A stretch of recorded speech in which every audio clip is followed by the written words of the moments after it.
Okey, baik Tuan Haji. Kita sambung balik kita punya persoalan podcast tadi. Tuan Haji ada cerita pasal dakwah dekat Sepanyol kan, Barcelona kan. Macam mana cara dakwah kat sana? Cakap dalam bahasa English ke ataupun dalam bahasa Sepanyol ke?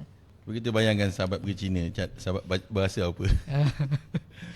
Jadi itulah yang kami lalui lah. Maknanya kami cuba belajar, bukan kami ni dah pandai ke kami dah hebat. Kalau macam saya pergi Zimbabwe kan, nak cakap apa kat Zimbabwe kan.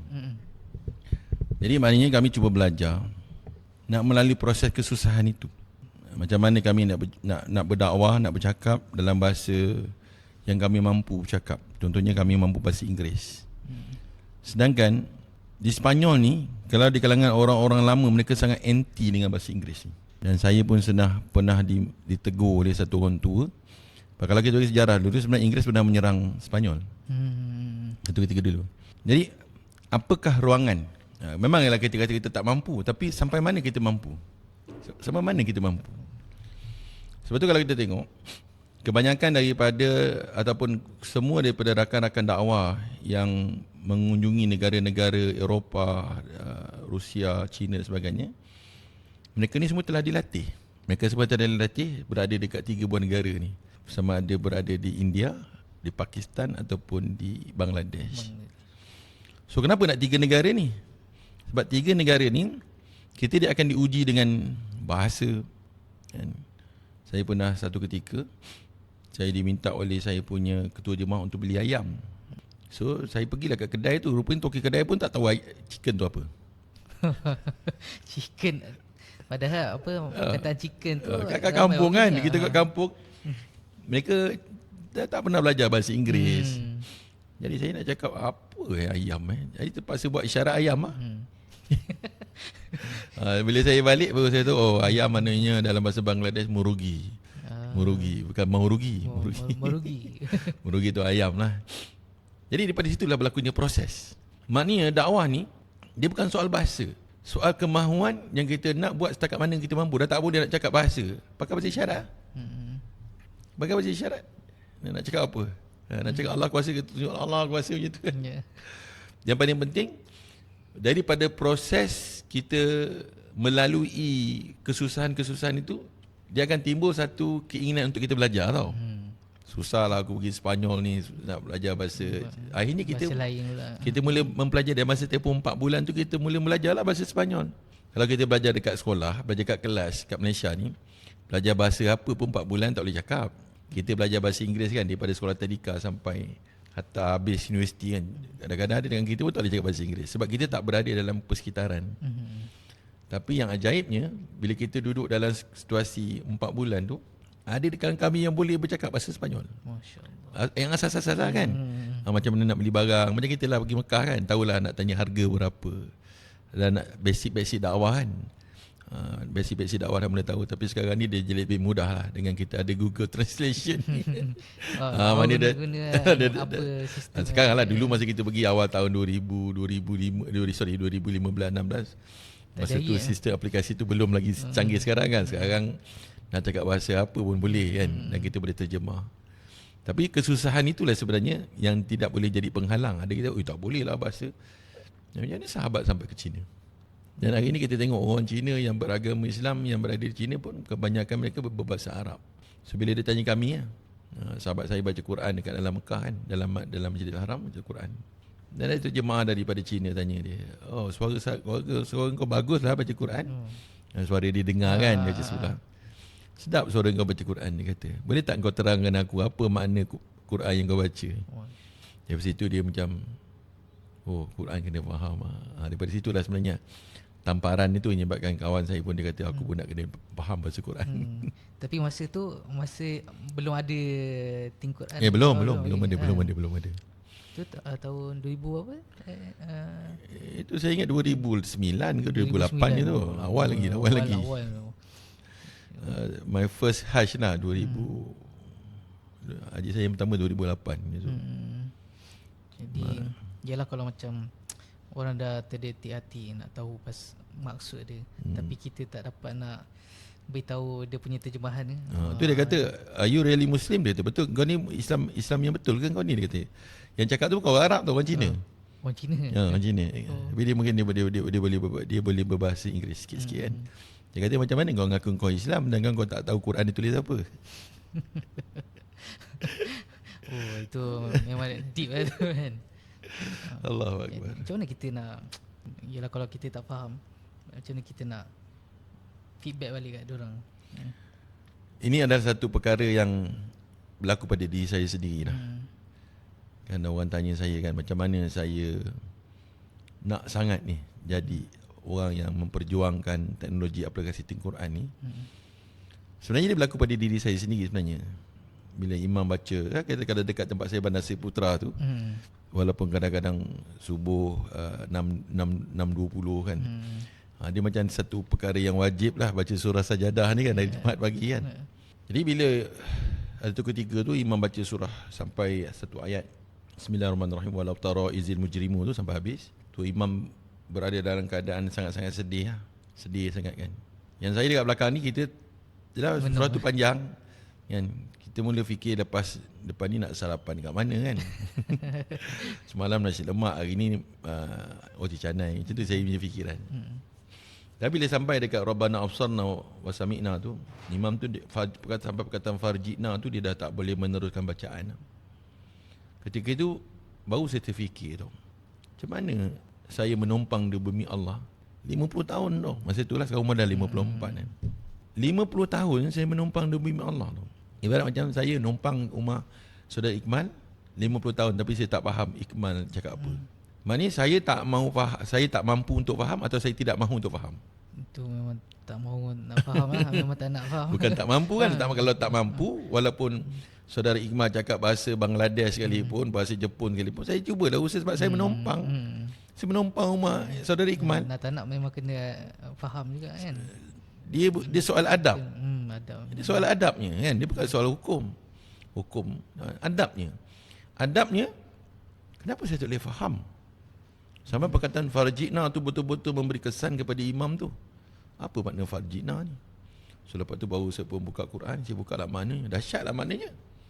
Yang ini mengisahkan orang yang dah sampai ke akhirat, kemudian bila dah tengok, bila dia tu mereka telah diperlihatkan sesaan, diperdengarkan rawangan pekikan, dia kata apa? Farji kembalilah kuatan ke bumi untuk kami melakukan amal-amal kebaikan dan sesungguhnya kami di kalangan orang-orang yang sudah yakin, kata kan. Kami dah yakin ni, tapi dah sampai alam tu. Jadi daripada situ saya mula fikir, kita kena faham Quran. Jadi macam saya beritahu dengan saudara Iqmal, saya ada madrasah kan. Saya pun mencuri-curi lah masuk ke dalam madrasah tu apa yang saya boleh belajar. Bila saya tengok dekat situ nombor surah kan, hafal tashrif semua sekali, saya kata, rumit bahasa Arab ni. Fa'alu. Dia punya apa, fi'il madi kan. Itu tak apa lagi fi'il yang lain kan. Sampai saya pun terpaksa bawa ustaz datang ke rumah dengan niat satu je. Saya sebelum mati ni saya mesti nak cari jalan. Sebab bila saya duduk dalam madrasah ataupun saya bawa satu ustaz, dulu dia saya jumpa dia waktu saya keluar di Jordan. Dia belajar kesusahan bahasa Arab di Jordan. Jadi saya call dia orang Gombak kan. Dia kata, ustaz datang rumah saya, ustaz saya nak belajar bahasa Arab. Bila katab ta tu kan, bila fi'il dan sebagainya kan, mereka perempuan lain, mereka lelaki lain kan. Jadi saya kata, saya bukan nak, kalau kita dapat belajar tu alhamdulillah, tapi saya cuma nak apa maksud. Sebab perkataan harfiah pun tak wujud dalam saya punya minda tau. Harfiah kan tak pernah wujud dalam diri saya. Saya nak tahu ilmu, sekurang-kurangnya saya baca Quran tu saya tahu maknanya. Bukan kita nak syarah benda tu kan, nak tahu maknanya secara apa, kosakata kita panggil kan. Masa tu tak tahu pun kosakata harfiah ni. Tuan-tuan, saya cakap bila adanya teknologi aplikasi Al-Quran ni, dia sangat-sangat membantu saya lah. Sangat-sangat membantu saya. Walaupun ulama kata, dia kata ilmu-ilmu Quran ni memang kita kena duduklah talaki dengan ustaz kan. Talaki dengan ustaz. Tak boleh pakai apa-apa teknologi lah. Tapi bagi saya dia mewujudkan satu keinginan untuk kita belajar. Sebab tu saya tengok kita tak pernah claim pun bahawa siapa yang memahami menggunakan aplikasi Al-Quran ni dia boleh memahami 100% Quran. Dia kata apa? Dia kata 80%. So maknanya dia nak menggalakkan kita bahawa baki lagi 20% lagi tu mana kita kena berguru kan, untuk belajar harfiah kan, bukan nak belajar syarah, nahwu sharaf dan sebagainya. Ini untuk harfiah. Harfiah ni mana kosakata dalam bahasa kita. Wallahu a'lam. Yang penting kita ada faham sedikit. Ya. Apa pendapat Tuan Haji berkenaan dengan ada setengah orang dia cakap macam Quran ni dia menunggang agama. Sebab nak dapatkan, yelah, dia kira macam Quran ni kan bisnes kan. Dia kata Quran ni menunggang agama untuk mendapatkan keuntungan dunia. 2022 ketika saya diperkenalkan dengan teknologi aplikasi Quran ni, kemudian saya dapatlah sedikit keuntungan pada bulan pertama kan. Saya pun masa tu rasa was-was juga. Boleh ke saya ni? Sebab saya ni cerita tentang Quran. Kemudian saya menghasilkan pendapatan kan. Jadi saya pun jumpa dengan kiai. Saya rujuklah dengan ustaz. Yang mana ustaz-ustaz ni lah yang sekarang ni tengah mengajar anak-anak saya lah. Walaupun kita pun memang kita ada patuh syariah yang dikeluarkan oleh Elza Syariah berkenaan dengan produk dan juga dengan sistem komisen yang diperolehi. Sebenarnya itu pun dah cukup dah. Cuma saya nak merujuk kembali kepada ustaz saya supaya saya nak tahu daripada pandangan beliau. Macam Elza dia keluarkan surat kan. Macam ni saya nak tanya pandangan beliau lah. Jadi bila saya jumpa dengan beliau, dia kata dengan saya, dia kata, Haji Amin kalau pergi Mekah dan Madinah, dia kata, dekat ruang kedai mana yang kita boleh dapatkan Quran ni, mushaf dia dalam keadaan percuma? Saya pun fikir kat mana. Macam tak nampak, tak ada, dia kata. Mereka kalau betul-betul kat dalam Mekah, masjid, dalam masjid pun tak boleh bawa balik. Kat situ je. Kan, boleh baca secara percuma tapi Quran tu tak boleh balik kan. Saya kata tak ada Ustaz, semua kena beli. Lepas tu dia kata dengan saya, dia kata mufti mana, dia kata, yang mengharamkan penjualan Al-Quran dekat Mekah dan Madinah. Saya tak tahu, saya kata kalau mufti kalau mengharamkan tak boleh dah kan. Tapi kita nampak benda tu berlaku. Dia kata itu jelas lah, dia kata itu jual mushaf, dia kata. Kalau nak kata nak haramkan tu, itulah perkara yang kena haramkan dulu, dia kata. Tetapi dia kata kalau teknologi aplikasi Quran ini bukan mushaf, dia kata. Ini bukan mushaf. Ini adalah teknologi yang dulunya mungkin ada dekat papan hijau. Kemudian dipindahkan dekat papan putih, whiteboard. Kemudian dipindahkan dalam kaset. Kemudian dipindahkan dalam CD, MP3 dan sebagainya. Kemudian dipindahkan dalam media-media sosial, video ataupun macam mana hari ni lah kan, dalam aplikasi. Dia kata ini bukan jual agama, dia kata. Teknologi tu yang kaedah itu. Ibarat macam orang tu dia jual buku Iqra' contoh kan, buku tu kan, buku tu kan ada kos dan sebagainya yang perlu difikirkan untuk dimasihkan penjualan. Dan of course lah peringkat awal orang akan cakap macam-macam sebab Quran adalah bisnes yang pertama lah.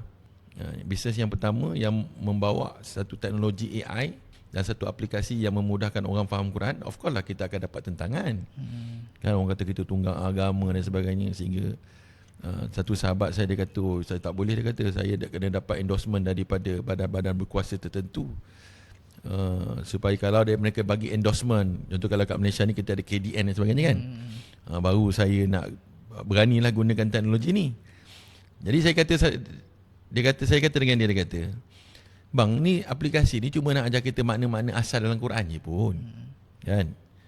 Mana nak tahu apa itu suduri, dada-dada, aljinati dan sebagainya, supaya kita nak bagi kita nampak rasa khusyuk dalam kita punya baca Quran. Sedangkan kita tahulah, walaupun kita tak tahu keseluruhan daripada Al-Quran tu, bila sebut perkataan wa tu kita tahulah wa tu dan kan. Ada perkataan qul contohnya kan, katakanlah suduri ni dada-dada, aljinati ni jin kan. So 5 patah perkataan dalam surah An-Nahl yang kita baca dalam aplikasi Quran tu pun dekat situ pun diulang lebih daripada 10,140 kali. Jadi kalau kita tak boleh the whole 1,000 perkataan tu pun, kalau boleh 5 patah perkataan tu, kita dah tahu itu pun satu nikmat yang sangat-sangat besar. Jadi maknanya kalau orang nak kata kita tunggang agama dan sebagainya, masing-masing punya pandangan dan pendapat, boleh terserah. Tapi bagi saya, sepanjang saya dah gunakan 3 tahun lah aplikasi Quran ni, saya tak tahulah, bagi saya dia satu nikmat yang sangat besar. Sebab dia bukan sekadar digunakan oleh saya dan juga anak-anak saya juga. Allahuakbar. Kira apa, anak tuan pun menggunakan Think Quran. Menggunakan. Macam mana cara Tuan Haji Amin ni didik anak? Okey. Saya pernah tanya tu, macam mana ni orang yang cakap orang hebat lah kan, tapi mereka ada anak. Macam mana Tuan Haji atau Datuk ke siapakah yang bercakap ni manage anak-anak supaya tak main game? Saya bertanya kan, macam mana makcik? Dia kadang ada satu orang saya tanya lecturer yang membahaskan soal pendidikan anak-anak dan sebagainya. Saya tanya dia, anak puan main game tak? Main, dia kata. Confirm. Sekarang ni memang game.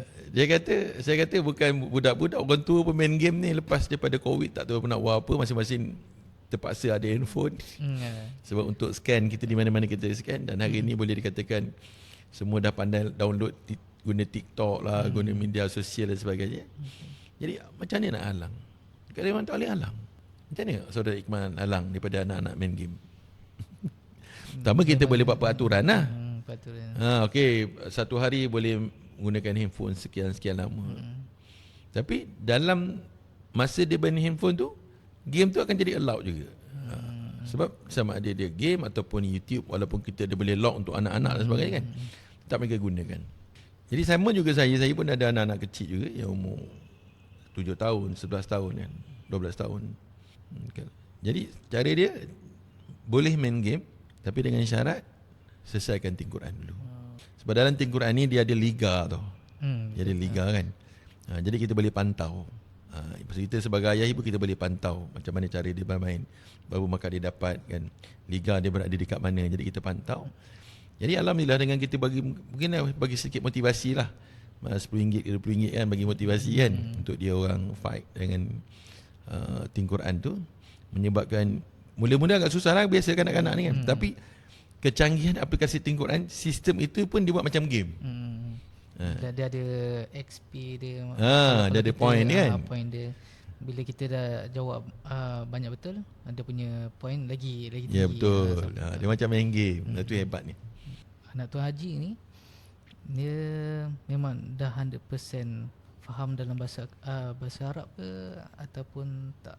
Anak-anak saya ni, dia lahir di Bandung. Dia lahir di Bandung. Ni yang kecil-kecil ni lahir di Bandung. So bila saya pindahkan dia sekolah di Malaysia ni, saya ada sedikit kesukaran.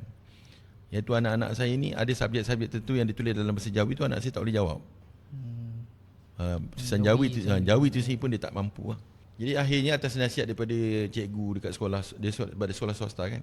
So anak-anak saya ni terpaksa melalui tuition Jawi. Tu yang hebat tu. Orang tuition matematik ke, tuition Inggeris kan. Tuition bahasa Inggeris, tuition yang lain-lain lah. Ini saya terpaksa ambil tuition Jawi, iaitu untuk dia mengenal huruf kan, macam mana mencantumkan huruf-huruf bila dicantumkan. Saya tu macam mana dicantumkan. Dan alhamdulillah Think Quran ni dia sangat-sangat bantu Saudara Iqmal. Daripada dia dah belajar tadi tu menggunakan secara manual lah kan.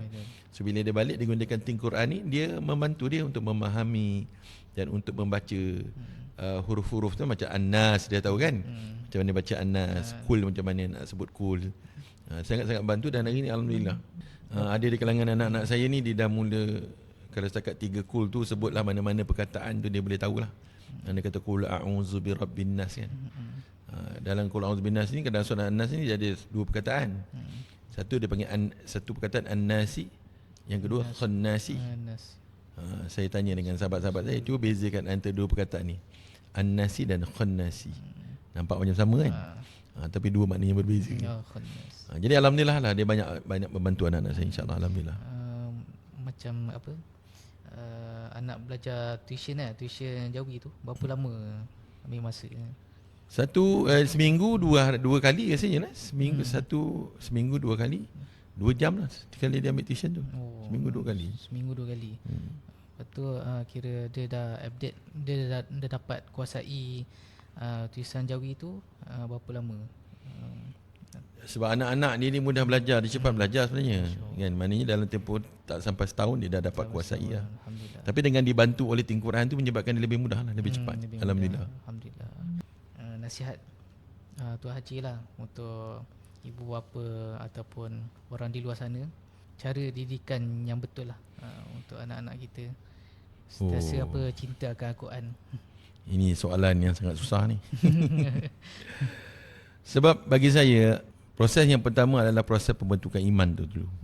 Pembentukan iman. Saya selalu bagi tahu dengan anak-anak saya semua, dalam rumah kita ni, kita kena wujud satu majlis, satu program, iaitu anak-anak kita ni didengarkan kalamullah dan kalamul hadis. Dalam satu hadis bagi tahu, dia kata apa? Ini tanya tadi soal pembentukan pendidikan anak-anak kan. Dan ini yang dilakukan oleh Rasulullah SAW. Jadi kita tak buat sesuatu ni merujuk kepada kiai sekian ke, datuk sekian ke, orang sekian ke, komuniti tak. Kita merujuk kepada apa yang dilakukan oleh Rasulullah SAW.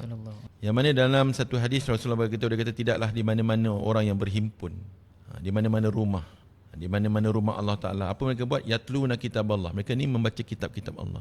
Dalam keadaan apa? Wa yatadarasunahu bainahum. Ni kurang lebih lah, saya pun tak apa-apa hafal hadis ni.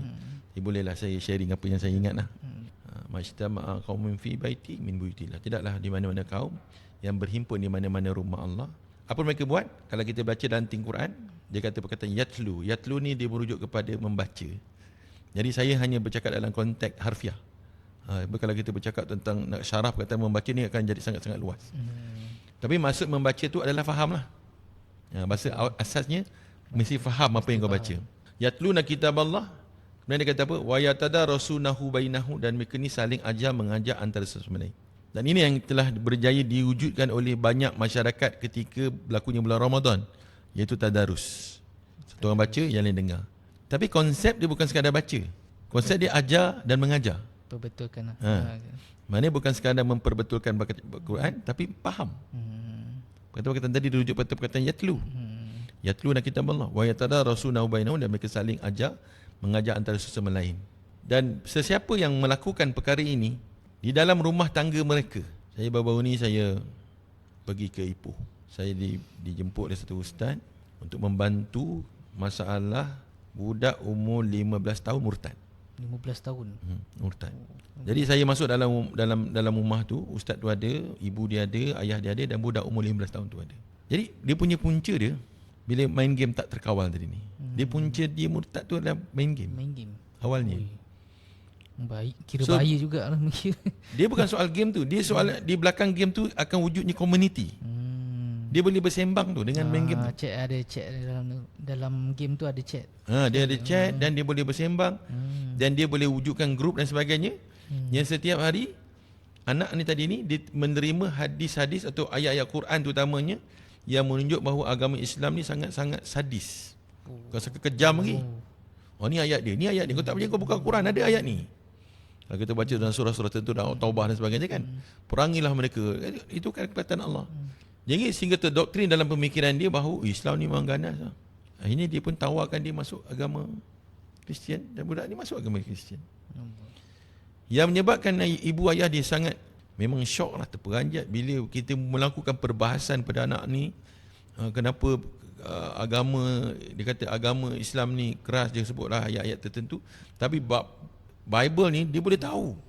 Maksudnya dia dah baca lah. Baca dan dia ingat. Dia boleh ingat ayat ni kata begini, ayat ni kata begini, ayat ni kata begini. Kita agama ketenangan lah, agama kedamaian dan sebagainya. Sampai mak ayah dia pun fikir, bila masa anak aku jadi macam ni. Umur 15 tahun. Jadi kita nak supaya anak-anak kita ni duduk dalam majlis ni, yatluna kitab Allah tadi ni, mana bukan satu kampung, satu keluarga saja. Saya duduk dengan anak-anak saya, isteri dan anak-anak. Saudara Ikmal duduk dengan isteri dan anak-anak. Keluarga kita masing-masing kan. Bila kita buat semata-mata kerana Allah, kan, ayat Quran dibacakan, hadis dibacakan. Ayat Quran ni dia ada nur kalamullah, nur kalamul hadis. Jadi anak kita, na'udzubillah min zalik kan, yang tadi yang murtad dan sebagainya, yang susah untuk dididik, susah untuk diajar, susah untuk bangun subuh. Nak bangun subuh bulan-bulan cuti sekolah ni kan. Saya doa dengan Allah, ya Allah bagilah taufik ya Allah supaya budak-budak ni boleh pergi masjid kan. Tapi tak ada. Tak ramai lah, kita boleh nampak lah dekat saudara Iqmal pun boleh pergi masjid, kita boleh nampak cuti sekolah ni berapa peratus yang bertambah kan. Jadi mereka ni berada dalam keadaan kegelapan. Mereka melakukan maksiat. Handphone ni macam-macam maksiat boleh keluar dari handphone ni. Jadi kegelapan ni dia tidak akan hilang dengan maki hamun, dengan pukul, kita belasah dia, kita tembak dia. Kegelapan tidak akan hilang. Kegelapan akan hilang bila kita buka lampu. So tidak ada cahaya nur yang lebih terang daripada nur kalamullah dan nur kalamul hadis. Nur kalamullah, nur kalimul hadis. Ini dua cahaya yang sangat terang. So bila kita kumpulkan mereka ni, kita tadi yatluna kitaballah wa yatadarasunahu bainahum. Pertama Allah Taala datangkan satu perkara yang manusia cari selama ni tapi tak jumpa. Kata illa nazalat alaihimus sakinah, tidaklah rumah tangga mereka, kehidupan mereka Allah datangkan dengan ketenangan. Tenang ni nak bayar berapa? Naik gunung healing kan, orang healing kan. Inilah healing dia. Kan? Naik gunung healing 5 minit je, tapi nak turun sengsara 3 jam. Sakit kaki. Kan? Bukanlah kita kata tak boleh kan, tapi nak tunjukkan bahawa itulah dia. Kan? Pergi memancing, healing kan. Kena ribut taupat, balik stres. Tak dapat ikan. Tak dapat ikan lagi kan, kena bayar lagi kan. Jadi maknanya dia kata illa nazalat alaihimus sakinah, tidaklah rumah tangga mereka Allah Taala datangkan ketenangan. Ni janji daripada Allah. Tenang wajah isteri, tenang tengok isteri tengok suami tenang. Hari ni sebab bila hilangnya ketenangan, walaupun mereka duduk dalam rumah yang sama, suami tengok isteri serabut, isteri tengok, walaupun itulah perempuan yang paling cantik yang dinikahi dalam dunia kan? Tetapi kalau hilangkan ketenangan, cantik macam mana jadi tak cantik. Tapi kalau dia kahwin dengan perempuan yang paling tak cantik dalam dunia, tapi kalau Allah datangkan ketenangan dalam hati, pasti dia tengok wajah isteri dia pun cantik. Ketenangan ni. Illa nazalat musakinah wa ghasyiyat umur rahmah. Allah datangkan rahmat. Guru saya begitu, dia kata rahmat ni ada 3 perkara yang penting lah. Pertamanya dia kata saadah, kegembiraan. Rumah biasa-biasa je, tapi Allah letakkan saadah dalam tu, kegembiraan, gembira je hati kan. Yang kedua dia kata apa? Dalam rahmat ni dia kata Allah bagi kecukupan. Gaji 3,000 cukup, 5,000 cukup, 10,000 cukup, 1 juta cukup. Tapi kalau Allah tidak bagi kecukupan, 20 juta pun tak cukup. Yang ketiga dia kata apa? Ni guru saya kata dalam rahmat ni lah. Lepas tu dia kata semua orang minta rahmat. Pemuda Ashabul Kahfi pun minta rahmat. Rabbana atina min ladunka rahmah wa hayyi lana min amrina rasyada. Dia minta rahmat. Yang ketiga dia kata rahmat, dia kata apa? Pertama kegembiraan, yang kedua kecukupan, yang ketiga bantuan Allah. Allah bantu. Macam Allah bantu pemuda Ashabul Kahfi kan. Illa nazal musakinah wa ghasyiyahum rahmah wa haffatumul malaikah. Allah hadirkan malaikat rahmat masuk dalam rumah tangga. Rumah tangga kita, ulama kata, dia kata jangan biarkan ada patung dan anjing masuk dalam rumah. Kira berhala. Jangan letak patung-patung yang tak anak kita main tak apa kan. Ulama kata ini patung-patung yang memang beli kat Bali tu, dia tegakkan tengah-tengah rumah tu. Itu malaikat rahmat tak masuk, dia kata. Dia kata kalau macam tu saya letaklah patung supaya malaikat maut tak masuk. Tak, malaikat maut masuk. Malaikat maut cabut. Malaikat maut masuk. Yang tak masuk malaikat rahmat je. So, bila malaikat masuk, dia kata sangat dalam satu hari yang begitu panjang lah. Saya bukan orang yang the right person lah untuk terangkan hadis ni atau terjemah hadis ni. Tapi kurang lebihnya Allah Ta'ala tanya, daripada mana kamu datang ni? Sebab Allah Ta'ala akan cipta malaikat yang apabila dia dengar nama Allah, majlis yang membesarkan Allah Ta'ala dan menselawat atas Nabi Muhammad SAW, maka dia akan memanggil atas siapa lain.